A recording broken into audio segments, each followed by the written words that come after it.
Hi, I'm Konrad. I will tell you over the next 30 minutes how you can evolve as a product leader.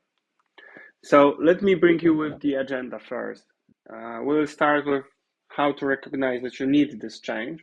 Then I will tell you more how to develop the essential skills, how to overcome the challenges and common mistakes, and lastly, how to build your executive presence. About me, I am over 12 years in IT, where 8 years I'm working with product management and 6 years I do people management. Here you can see some of the companies I've worked with over the past few years. Apart that, I also working with generative AI and I help companies adapt generative AI within their products. Feel free to scan this QR code and connect with me over the LinkedIn. So, before we start, I will be talking about product leader role, and it has many names, different companies, different size, different name. So it ranges from product director, VP product, product lead, head of product, or chief product officer, CPO. Okay, so first moment was, I guess, kind of self-reflection. So I was in the meeting, and it was a meeting for a strategy of a next upcoming product, and I quickly realized that I'm not only leading with the facts, but also leading the meeting and trying to make it more organized, more strategic, so that we don't end up with an invite for a follow-up meeting. And at that moment, it was like a light bulb moment for me. So I realized that I'm kind of destined to something else. I know it might feel braggy or something, but this is how it happened for me. The scenario can be different for you. As I spoke with multiple people over the years, they had similar events. So it was like a fig of the finger moment for you.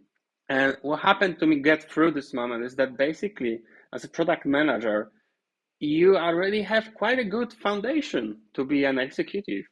So you usually lead cross-functional teams. You've conducted market research, you've worked on the product strategy, you know how to model businesses, you know how to have data-driven decisions, you've conducted most probably in-depth interviews with the customers. Well, those all experiences laid quite good foundation for you in your next leadership role. So for me, it could clearly see that you can achieve more when delegating some of those things. And you can also see how those people grow, how they make mistakes, how they learn. And it kept me feeling more and more satisfied. Then obviously came the imposter syndrome. So the time for doubts and fears. So I had a fear that I will leave behind all the hands-on work that I had grown to love over the past few years. That that I'm not good enough to be this person. So this imposter syndrome was quite kicking. And what I did is I had an experience that I've got a call one-on-one when I was working at Cisco with one of the senior executives, like very, very high. And she told me that no one is ready for the shift as they do it. You will make mistake and it's human. She also walked me through some of her mistakes, and personally, I thought some of them were very rookie, even to me at that stage. So and I could clearly see where it got her. So if you think that you are ready for the change, you either are wrong or you are doing it too late. So that's something I would like to pose to you also today, that it's good to make this change faster than later, because we as product manager, a specific group of people, we are usually like a mini CEOs in companies. And thanks to this, we adapt quickly. We're like a chameleons of the market. So let me walk you through some skills that will need a little bit of upskilling over the next few stages as you grow to the leadership role. So first of all, it's a strategic thinking. So when I was a product manager, I was looking at my product portfolio. I wasn't really taking holistic approach. So now you need to look beyond your product. You need to look how to get to the benefits to the company, how to complete portfolio, not just a product. Sometimes it means that your department will take beating. so that the other can grow, because now you look at the whole company. Next, you need to align with company goals and visions. So, for example, in Idron, we made a bold decision to focus around voice search. And that meant that we had to change work of 200 people, like thick of the fingers, kinda. And we had to change our plans, roadmaps, everything. It was quite tough, as you can imagine. And here you obviously need to adapt, change management, talk with your peers, talk with your teammates, and it takes time to learn. Now, what's important also is to understand your company's strengths and weaknesses. So, for example, if you have strong analysts and not really graphic designers, then maybe try to outsource building external reports, so that it looks more aligned with the latest graphics. Don't try to overthink those strengths and weaknesses. Like, they are there and you won't be able to change them that easily. Next is leadership. Leadership, most probably you already have been managing people, like leading people, maybe not necessarily managing them, but you are no longer manage just product. So right now you also need to talk to people. And believe me, active listening right now is like, you need to grow it to a different level. It's one thing is to listen to customers, but there's a whole new level when you need to listen and remember what your peers are going through. Some of the stories will be probably crazy for you. You will think like how those people can be so pessimistic, optimistic, and you will learn their life.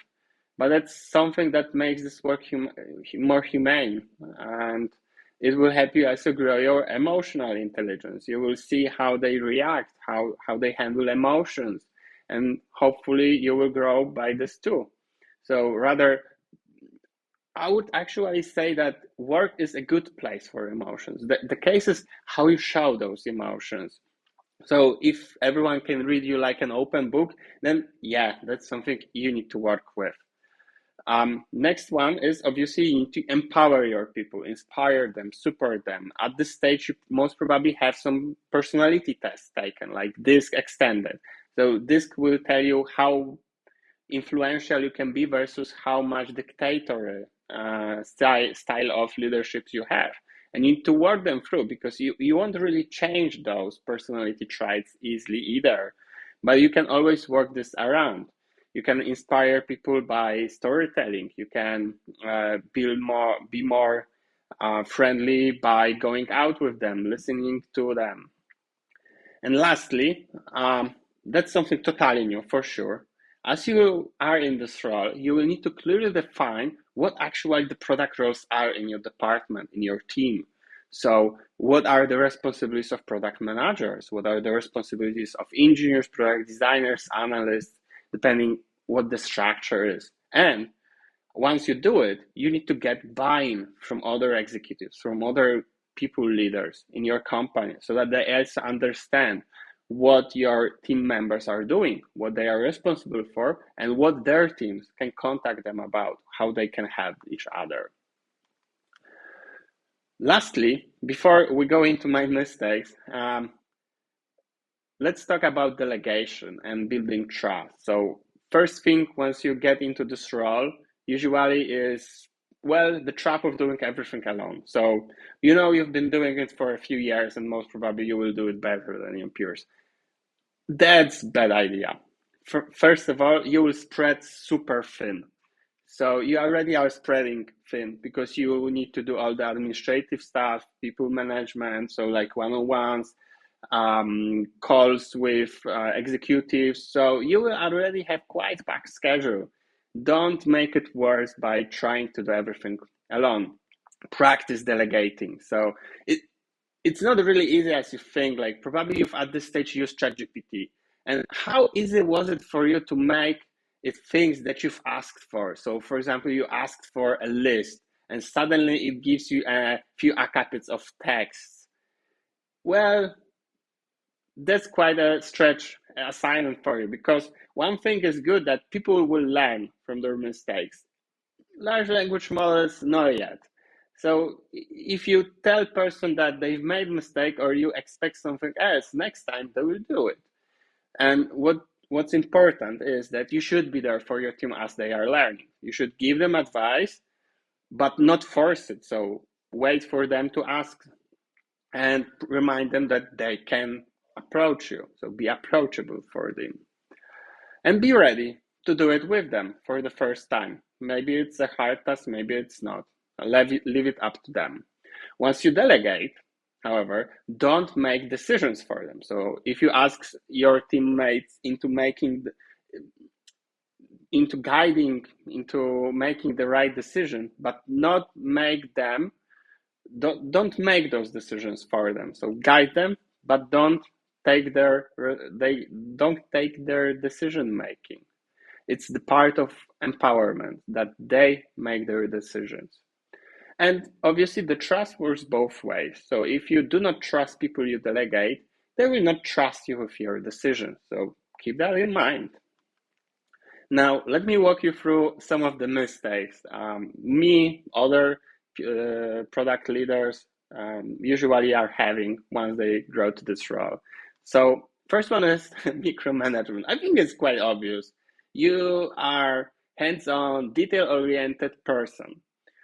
You oversee the details of the products, and now someone else does it? Wow. So do you remember your managers asking for progress every day or giving you some advices when you don't ask them for, like, I don't know, button position, button color? How has this impacted you? I presume it lowered your morale and you kind of lost the trust in this person. Like, they have time to check every button, and at the same time, they are not doing something else. So now there's someone else thinking the same. So if you want some things to be done a certain way, teach them by example and then delegate. Next one is neglecting team development. Nowadays, with the big layoffs, it clearly shows where are bad and good leaders. With all the layoffs, we can clearly see the team development is valued where it is valued or where is it not. Because it's easier to upskill their employees versus where just let them go and hire someone else in their role. Your team needs to keep developing new skills so that they grow also the market value, because as they grow the market value, your team grows the market value. Aside this value, there is this rush. So don't forget also to perform team building exercises so that your team members build relationships, work together, and help each other out. I think this one is one of the most favorite. So it's this poor communication. Have you ever felt that management is not telling you everything?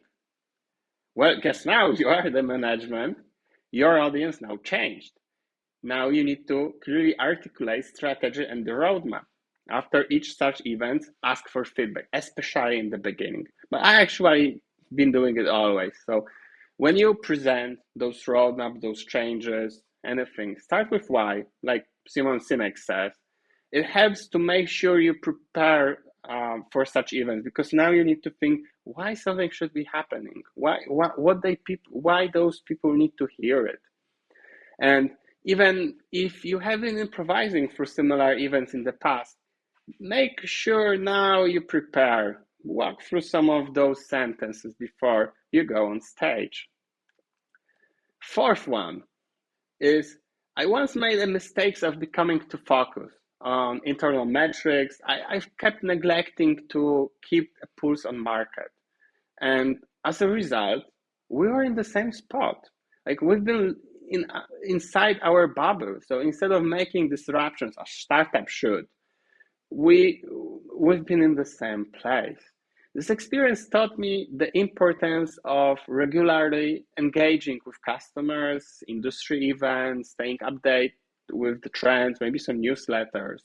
If you don't do it, you will be living in a bubble inside another bubble. So, kind of inception, I would say.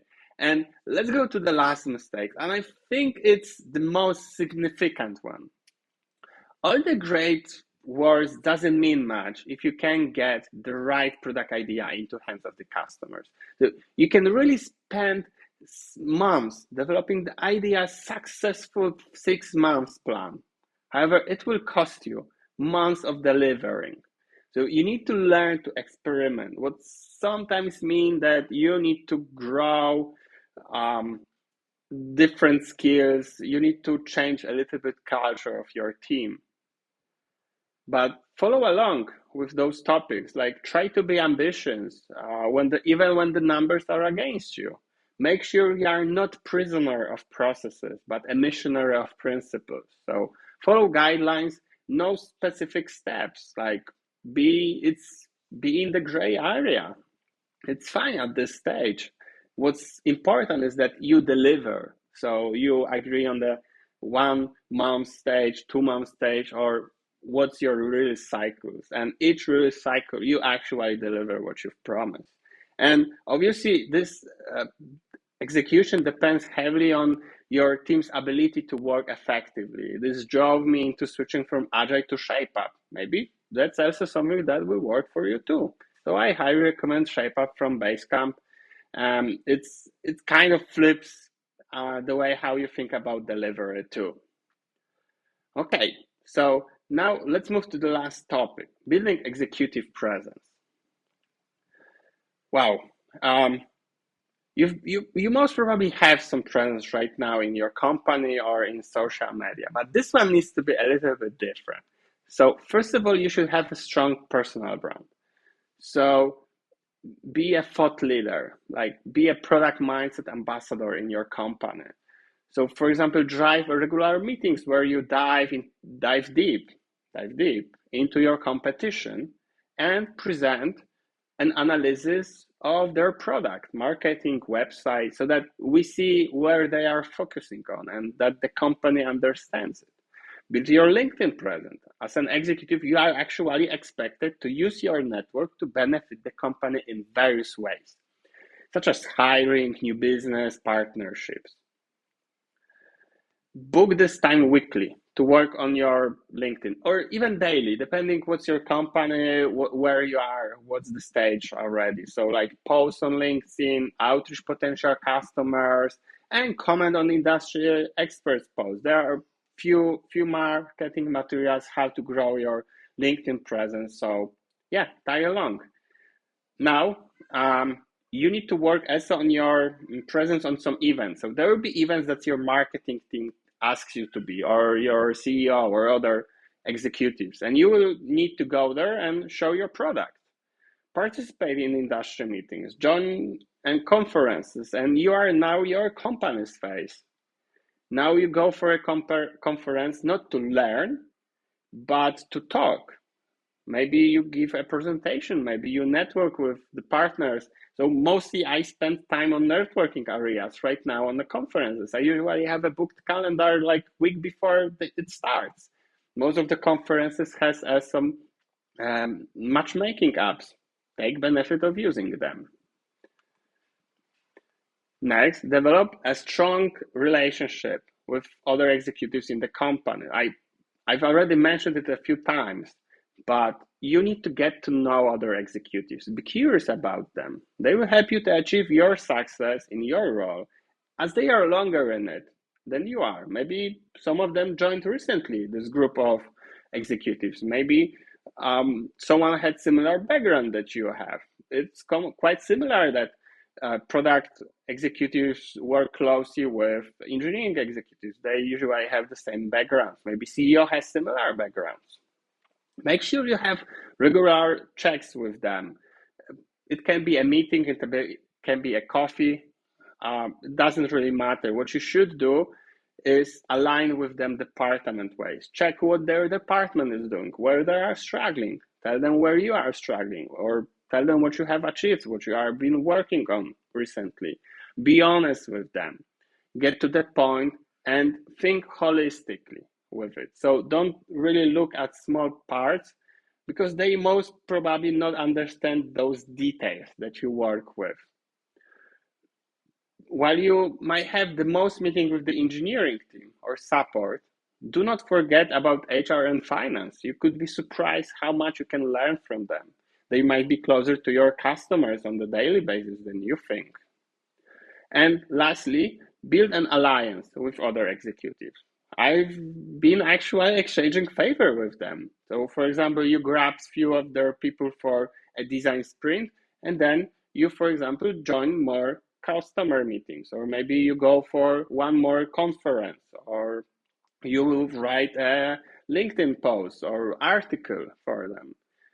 Exchange those favors. It's normal. Obviously, don't do it just for favors, because as I mentioned, get to know them and be curious. However, it will help you to guide through the beginning. It will help you to see where you can grow the most and who is the most helpful at this stage for you.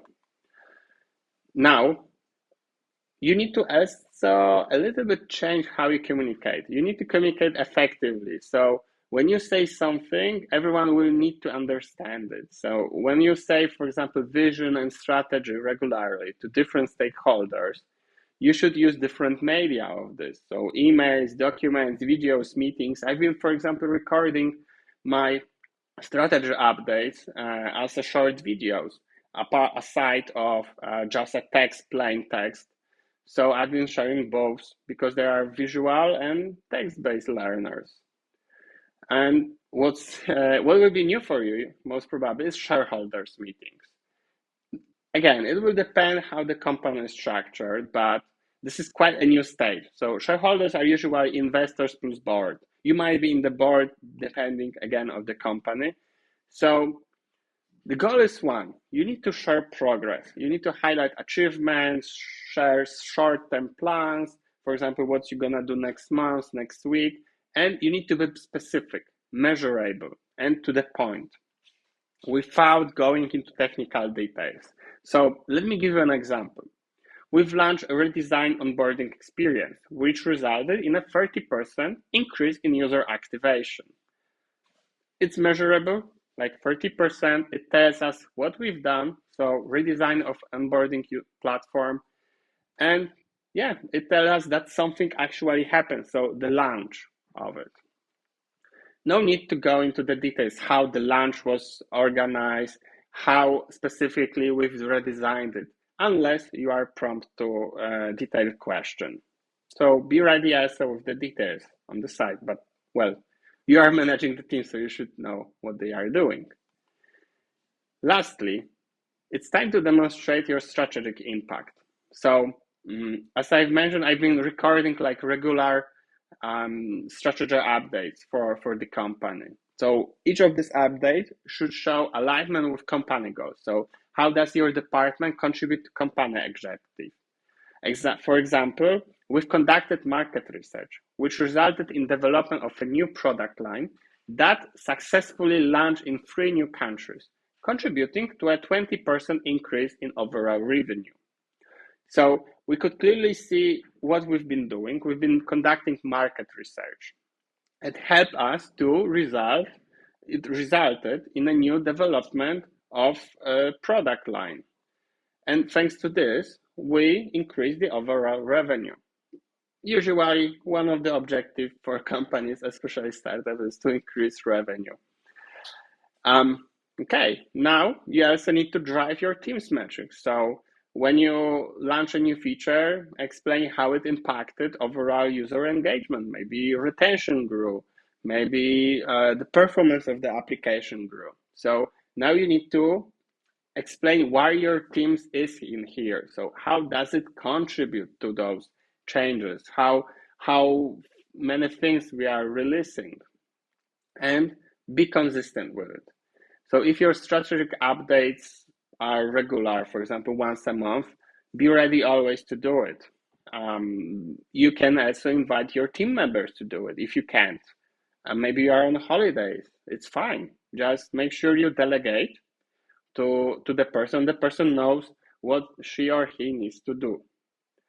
It will help you to gain momentum, basically. So as you start doing it, after a few times, you will see it just goes. You will know when you need to start it. It will be easier for you to record it or write it. And it's a great place to share a success of your teams, cooperation, give kudos to other team members. And yeah, it's usually a great motivation for people. Make sure to give them plenty of credits. Cool. That's all from me today. Feel free to connect with me on LinkedIn, and yeah, have a great rest of your day and great conference. See you around. Bye.